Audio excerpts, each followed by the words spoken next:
Oh yeah. Uh-huh.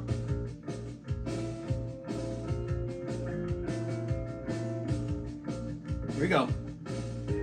Oh yeah. How's it going, everybody? Welcome back to Groovy Thursdays. We're at groove number 8 in our weekly groove hang, and I'm glad you're here. This particular groove is a very special one to me. It comes from my band Big Big Train, and this record right here, The Underfall Yard. The song is called Master James of St. George. I get asked periodically when I do interviews and stuff, what do you think is one of your best drum performances you've ever done? Well, I think this particular song is one of my best drum performances. It's a very cool tune. It has a little bit of marching. It's got a rudimental drumming in it. Definitely has backbeat. The song gets more elaborate as it goes. It's super fun to play live. And that's it. Let's get into it right now. Groove number 8, Master James of St. George. The groove is 6 bars long. It's at 150 BPM and in 6/4 time. And there's some repeating happening here to make it a little bit easier. On the recorded song, I changed a little bit. I morphed the groove as I played a little bit, which is sort of typical for Big Big Train music. But for this demonstration, I wanted to give you something solid to anchor to and to change it up a bit to have some fun with as well. So you're going to notice that bars 1, 3, and 5 are the same. 2, 4, and 6 are where the changes happen. Now, even though bars 1, 3, and 5 are the same every time, and bars 2, 4, and 6 change it up a bit, there are things happening within all 6 bars that are the same every time. Let's first talk about the kick drum. It plays the first 2/8 notes of every bar. So 1 and 2, 3, 4, 5, 6. 1 and 2, 3, 4, 5, 6. 1 and 2, 3, 4, 5, 6, and so on. Now your hi-hat foot, whether you're left-handed or right-handed, whatever foot you use for your hi-hat, the chick sound, when you close the hi-hat cymbals, plays beats 2, 4, and 6. So 1, 2, 3, 4, 5, 6. 1, 2, 3, 4, 5, 6. 1. Put them together with the kick drum and the hi-hat. It's boom, boom, boom, boom, boom, boom, and so on. Now let's get to your snare hand. This happens the same on every bar. It's the stuff that's going around it is what's changing.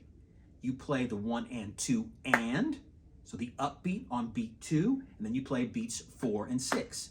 So you have 1 and 2 and 3, 4, 5, 6, 1 and 2 and 3, 4, 5, 6, 1 and 2 and 3, 4, 5, 6.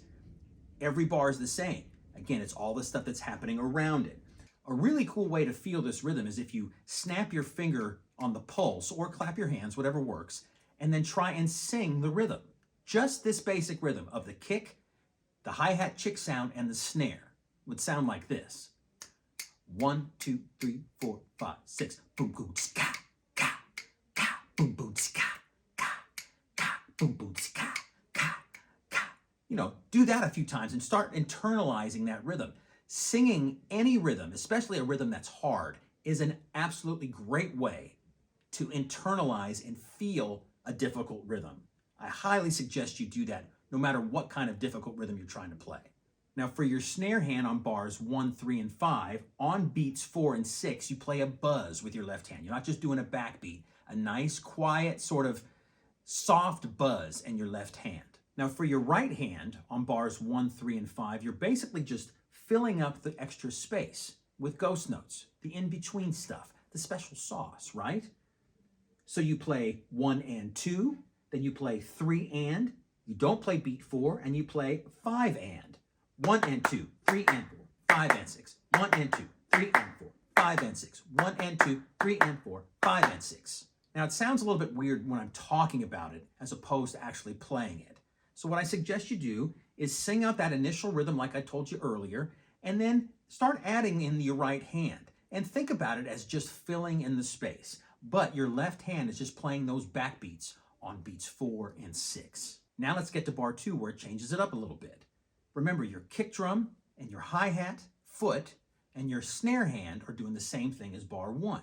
In fact, you're going to find the first 2 beats of bars 2, 4, and 6 are the exact same as the first 2 beats of bars 1, 3, and 5. So again, there's a lot of repeating happening here. Beat 3 is single strokes back and forth, 3 E and A. Beat 4 is single strokes back and forth, 4 E and A. And beat 5 is a double stroke roll, 5 E and right, right, left, left. That's how I'm sticking it. Now you're gonna have the accents on beat 4 and on beat 6 like you do every bar, but I also added a couple more. So there's an accent on 4 and then on the accent on 5 and right before beat 6. So how it sounds is like this. 3 and a 4 and a 5 and a 6.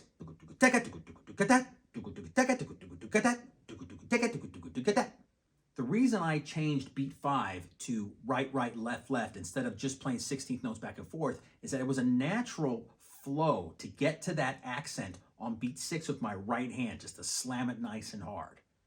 So it felt really comfortable to do that. If it's more comfortable for you to just keep doing single strokes back and forth and then have the accent on beat 6 like that, go for it. Now let's quickly get to bar 4. Again, the first 2 beats are exactly the same.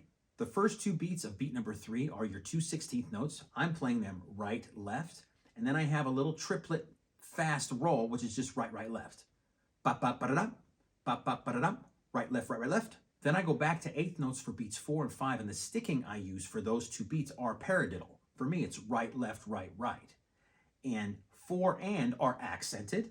And then on beat 6, I do a flam, just to kind of add a little bit, again, special flavor and make that accent really stand out. Now let's get to the last bar, bar number 6. Again, the first 2 beats are exactly the same. Beat 3, you play 2 8th notes with your right hand, so 3 and. Then beat 4, you go to your ride cymbal for 4 and, but you flam with your snare drum on that first beat. Okay, so 4 and, so flam and. That makes sense? Kick drum is beats 5 and with your kick drum, and then snare drum, ride cymbal, and hi-hat foot for the last beat of the 6 bars. Now I know it sounds really difficult when I'm talking through it like this, trying to explain every beat and stuff like that, but if you realize that there's a lot of repeating happening here, again, 1, 3, and 5, bars 1, 3, and 5 are the exact same every time. The first 2 beats of bars 2, 4, and 6 are the same every time. It's those other 4 beats of bars 2, 4, and 6 that are different, with the exception of the back beats on beat 4 and 6 with your snare drum and the chick with your left foot on beats 4 and 6. You can put whatever you want in the rest of it. In fact, you can change this whole thing up however you want. That's the beauty of Groovy Thursdays. I show you this groove and I encourage you to change it up however you want to. And record yourself, film yourself, and post it up. Let's see what you can do with a groove like this. Now, I also want to encourage you to check out a couple of YouTube links, very cool ones. Back in the day, Big Big Train performed a bunch of songs at Real World Studios in England, and we made a DVD called Stone and Steel. There's 2 YouTube links. One is a drum cam of me playing this particular tune, and the other is the full mixed song where you see the whole band playing the tune. If you're on Instagram, go to the link tree, which is in the bio, and all those YouTube links will be right there for you to go right over. If you're on YouTube, they'll be right there. And on Facebook and Twitter, the YouTube links will take you right to YouTube as well. I love how the band played this tune live. Everybody played their butts off. David sang so well. We were nice and tight, and it sounds great. Rob Aubrey made a great mix. It looks really cool. And to have a drum cam version of the tune is really cool as well.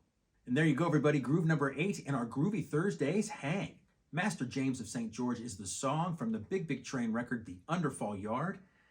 It's a more difficult one to talk through, but it's not as difficult to play once you get it under your hands and feet. It's fun to play grooves in 6, so please film yourself, record yourself, make this groove your own, share it with all of us. I'd love to see what you do with this. Make sure you share this video with all your friends. I would really appreciate that as well.